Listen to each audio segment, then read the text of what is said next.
ये कहानी है राधा की, एक ऐसी लड़की की जिसके सपने किताबों में कैद थे, लेकिन समाज की नजरें उसके दहेज पर अटकीं। बिटिया की शादी के लिए 10 लाख तो चाहिए होंगे, कार, फ्रिज, टीवी, नहीं तो कौन बहू बनाएगा। हमारे पास तो सिर्फ ये 2 बीघा जमीन है। राधा पढ़ी लिखी है, MA कर रही है। क्या उसकी डिग्री दहेज नहीं? राधा को पहला रिश्ता आया, राजेश का।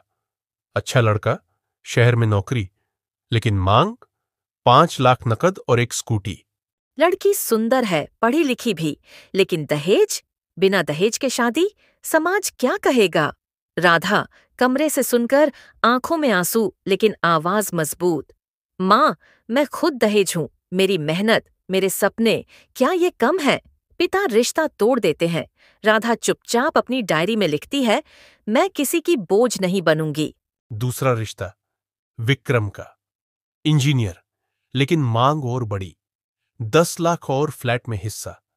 राधा की मां बीमार पड़ गई, अस्पताल का बिल, दहेज की चिंता, सब मिलकर घर को तोड़ रहे थे। माँ, मैं शादी नहीं करूंगी। तुम्हारी खुशी मेरे लिए सब कुछ है। माँ, कमजोर आवाज। नहीं बेटी, तू डॉक्टर बनेगी, गांव की लड़कियों को पढ़ाएगी, तेरी जिंदगी दहेज की गुलाम नहीं बनेगी।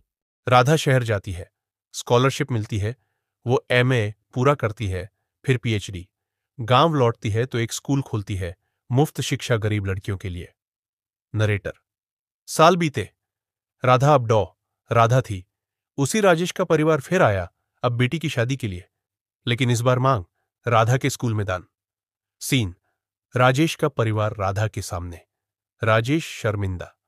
राजेश, डॉक्टर साहिबा, हम गलत थे। आपने साबित कर दिया, दुल्हन ही दहेज है, दहेज नहीं। सम्मान चाहिए। मेरी लड़कियां अब किसी की बोझ नहीं बनेंगी। राधा की शादी। दूल्हा, एक टीचर जो उसके स्कूल में पढ़ाता है। शादी सादगी से। दहेज सिर्फ किताबें और सपने। राधा ने साबित किया, असली दहेज दिल है, मेहनत है, सपने हैं। दुल्हन ही दहेज है। स्कूल की लड़कियां राधा को घेर कर, सब मुस्कुराते हुए। स्क्रीन पर टेक्स्ट, दहेज मुक्त भारत की ओर। अपनी बेटियों को पढ़ाओ, सशक्त बनाओ।